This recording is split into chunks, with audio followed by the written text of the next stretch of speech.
Another edition. Instead of reviewing a movie today, I am reviewing three websites. One is Peter McKinnon, the other is Film Riot, and the other one is Le'Veon Bliss. To get right into Peter McKinnon, it's pretty nice. He has personalized it by putting himself into the cover photo, which I like a lot, and it is just beautifully color edited. When you look at the cover, it is Peter McKinnon, and it does talk about his career on YouTube and Coffee Addict, and then down below is a brief description of where he's at and what he does. The Biz Inquiries is just to contact him if you have any questions or anything like that. Click on it, it just pops up like that, no problem. Down here, it does give you a link to his YouTube and his webpage. If you click on that, and it brings it right to it. The only downside is it is really laggy and very slow. Yeah, exit right back out of that. But when you get into it, let me just reload this real quick because it's not supposed to. It's supposed to hover over. It does. For some reason, it's not doing it at the moment, but it's supposed to hover like that. And he does, and it's a nice that the lag is there for you to look at through it all. He has two options. This is his merch and his coffee buys. It's basically where you can buy his basically his merch and coffee supplies. Let's get out of that. And then when you go into his presets, it's just basically his editing presets. There's not many, but there is a lot if you're starting out. The only downside to this is if you do already have presets, you will run into that you do have majority of what he's trying to sell. The weird thing is I don't see a search bar anywhere, but it does have his socials, and then you can hit the home button, and it brings you right back to his YouTube page. But with that said, yeah, it doesn't show any search bars or anything like that, but it does give out his where you can contact him, help basically on questions of if you haven't been emailed certain stuff or if the thing you just bought is not there. With that said, I am a fan of Peter McKinnon's. I love him, especially as an aspiring editor. He has taught me a lot on how to improve my own films. But the interface but with that said, the interface works really well. It's a little bit, it's a little laggy. I wish he would fix that. But with that said, that's pretty much Peter McKinnon's webpage and what I think of him. But when you do view it offline, it's basically just looking at it as if you were looking at the webpage itself. Alrighty, with that said, we're gonna move on to Film Riot. Jumping in, I just love the aesthetic so much, just because it does give you his their sorry, not his their new short, and then it has the latest episodes, latest blogs, and then you scroll down, and then it just gives out episodes, and it gives you actually a timestamp too, which I really like. It also shows down here watch our films, which is pretty nice, and it gets you going. And then down below it also has their Twitter, blog, store, and other stuff they offer, and how to sign up. And it's pretty nice that you can enter your email address here, and you just sign up.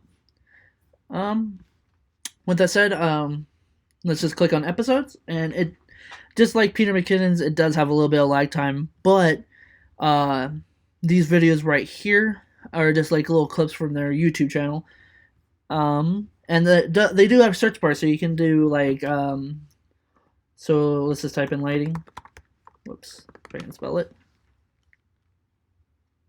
It does take a little bit to load up. Another downside. It's taking a little bit.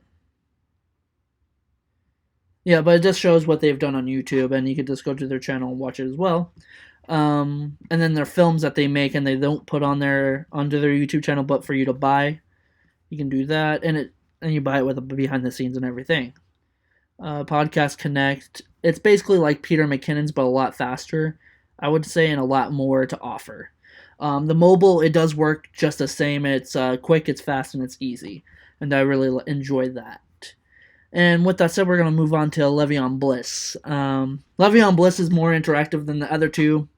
The other two had really nice interfaces. The only thing I really would like for them to fix on the other two is just their quickness and that load time. I just want that to be a little bit faster.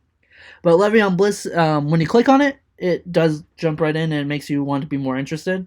But then it comes with a bland background, but it does show his amazing work and everything, which I really appreciate. But if you were new to this website, you wouldn't know where to click at. Looking down, you would just start clicking all over the place. That's what I did when I first saw this website. But you don't. You come over here and click, and it shows featured projects, people, sport, macro, prints, exhibitions, about. To me personally, the projects, the people, sport, and macro are all just his photos that he's taken. I kind of wish he's grouped these into like a subsided project folder within the projects, and then the featured is just basically his big works, and I basically feel like the projects could be another side feature of the another side attribute to the feature. Sorry, the prints, it just shows basically an enlargement, and if you click on that, it just shows you the different ones. Coming back, the exhibitions.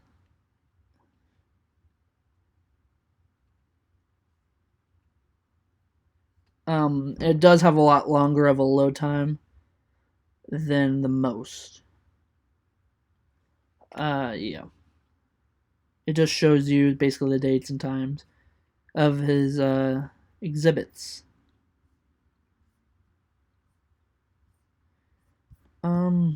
Yeah. So we're gonna click back out of that. His about is kind of long and kind of boring a little bit, just because this is the where what's it called? The text print he does use fades into the background really well, and it just kind of puts you to sleep when reading it. And then he has the his important stuff blacked out or like bolded, and it's kind of unsettling to the eye a little bit. Not to say he's not a great photographer or anything like that. Just his website is a little bit different than most. It doesn't really show you very much. It just shows all of his projects, and I'll show you what I mean. It just feels like these could all be subsided, and I know that he broke it down into what categories he shoots it in, but he doesn't have that many just yet to do it. But they are beautiful photography. I do encourage everyone to check him out as well as the other two. But he does have a little bit more work that I wish he would do on it, like have more options, like for people to be able to buy it. I know he does have it able to. I found it earlier. If I can click on it and find it. See, it does show you the price down below. And even when you click on it, it gives you a brief of what you're buying. And basically what you're getting for the price.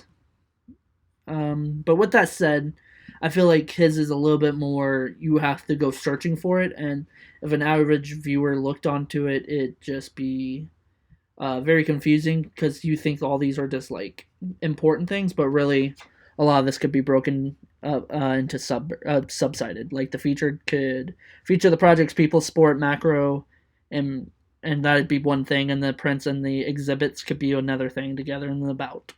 It does need a little bit more work in my opinion. Not saying it's not good as it is already, just it's a little bit boring and kind of just a little bit just needs a little bit more work, especially with the prints on the background.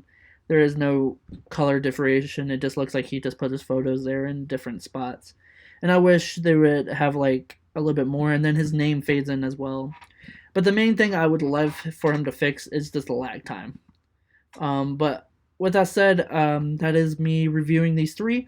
The one that I would say that is my personally what I would choose over all three of them is Filmrights. To me personally, they just have a lot more to offer, and they have like more connection to their audiences. Peter McKibbins, if you're his like a YouTube follower, you'd be more into his web pages, I believe, or a starting out editor. But with Filmright, you don't really have to know them that well. You can actually start becoming a bigger fan by going through their web page if you just found them through this way. And then they also offer their store as well. But with that said, that's me reviewing all three websites and me picking Filmright as the best out of all three. Thank you for taking the time to listen to me talk about this. All right. Have a good night. Bye.